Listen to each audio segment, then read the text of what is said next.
ದೆಹಲಿಯಲ್ಲಿ Catholic bishops conference of India ಸಂಘಟನೆಯು ಪ್ರಧಾನಮಂತ್ರಿ ನರೇಂದ್ರ ಮೋದಿ ಅವರನ್ನು ಕರೆಸಿ ಕ್ರಿಸ್ಮಸ್ ಆಚರಿಸ್ತಾ ಇದ್ದರೆ, ಅವರದೇ ಬೆಂಬಲಿಗರಾದ ಸಂಘ ಪರಿವಾರದ ಮಂದಿ ಕ್ರಿಸ್ಮಸ್ನ ನೆಪದಲ್ಲಿ ಕ್ರೈಸ್ತರ ಮೇಲೆ ದಾಳಿ ನಡೆಸ್ತಾ ಇರುವುದು ತದ್ವಿರುದ್ಧ ಬೆಳವಣಿಗೆ ನಡೀತಾ ಇದೆ. 2024 ನವೆಂಬರ್ ಕೊನೆಯವರೆಗೆ 11 ತಿಂಗಳಲ್ಲಿ 745 ಕ್ರೈಸ್ತ ವಿರೋಧಿ ಹಿಂಸಾಚಾರಗಳು ಈ ದೇಶದಲ್ಲಿ ನಡೆದಿವೆ ಎಂಬ ಮಾಹಿತಿಯ ಮಧ್ಯೆಯೇ ಪ್ರಧಾನಿಯನ್ನು ಕ್ರಿಸ್ಮಸ್ ಆಚರಣೆಗೆ ಕರೆದಿರುವ ಕ್ಯಾಥೋಲಿಕ್ ಸಂಘಟನೆಯ ಕ್ರಮವು ತೀವ್ರ ವಿರೋಧಕ್ಕೆ ಕಾರಣವಾಗಿದೆ. ಅದೇ ವೇಳೆ ಕೇರಳ ಪಾಲಕ್ಕಾಡ್ ಜಿಲ್ಲೆಯ ಶಾಲೆಯೊಂದರ ಮೇಲೆ ಸಂಘ ಪರಿವಾರದ ಮಂದಿ ದಾಳಿ ನಡೆಸಿದ್ದಾರೆ. ಶಾಲೆಯಲ್ಲಿ ಕ್ರಿಸ್ಮಸ್ ಆಚರಿಸ್ತಾ ಇದ್ರು ಅನ್ನೋದು ಅವರ ಆರೋಪ. ಅಲ್ಲಿಗೆ ಸಂಘ ಪರಿವಾರದ ಮಂದಿ ನುಗ್ಗಿದ್ದಾರೆ, ದಾಂಧಲೆ ನಡೆಸಿದ್ದಾರೆ. ಮಕ್ಕಳು ಸಾಂತಾಕ್ಲಾಸ್ ವೇಷವನ್ನು ಧರಿಸಿದ್ದರು. ಇದು ಮತಾಂತರದ ಉದ್ದೇಶವನ್ನು ಹೊಂದಿದೆ ಎಂದು ದುಷ್ಕರ್ಮಿಗಳು ಕಿಡಿಕಾರಿದರು. ಡಿಸೆಂಬರ್ 22ರಂದು ಈ ಘಟನೆ ನಡೆದಿತ್ತು.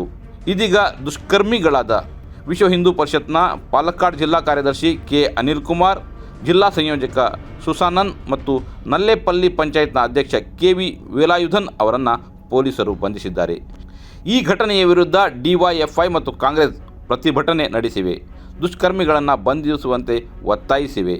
ಈ ಘಟನೆಯ ಬಳಿಕ ಪ್ರಧಾನಿಯನ್ನು ದೆಹಲಿಯ ಕ್ರಿಸ್ಮಸ್ ಕಾರ್ಯಕ್ರಮಕ್ಕೆ ಆಹ್ವಾನಿಸಲಾಗಿದೆ ಮತ್ತು ಈ ಕಾರ್ಯಕ್ರಮವನ್ನು ಕೇರಳದ arch bishop, Catholic bishops conference of ಇಂಡಿಯಾದ ಅಧ್ಯಕ್ಷರೂ ಆಗಿರುವ ಆಂಡ್ರೋಸ್ ಸಮರ್ಥಿಸಿಕೊಂಡಿದ್ದಾರೆ.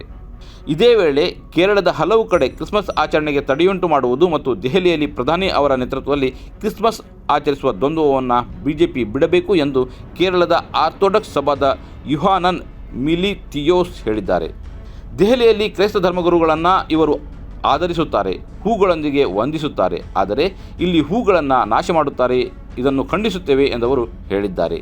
ಇದೇ ವೇಳೆ ದೇಶದಾದ್ಯಂತ ಕ್ರೈಸ್ತರ ವಿರುದ್ಧದ ಹಿಂಸಾಚಾರ ಪ್ರಕರಣಗಳು ಹೆಚ್ಚುತ್ತಿರುವಂತೆಯೇ ಪ್ರಧಾನಿ ಮೋದಿಯವರನ್ನು ಆಹ್ವಾನಿಸಿ ಕ್ರಿಸ್ಮಸ್ ಆಚರಿಸಿದ ಬೆಳವಣಿಗೆಯನ್ನು Tushar Gandhi, Annie Raj, father Cedric Prakash, John Dayal, Shabnam Hashmi ಸಹಿತ 200ರಷ್ಟು ಪ್ರಮುಖರು ಪ್ರಶ್ನಿಸಿದ್ದಾರೆ.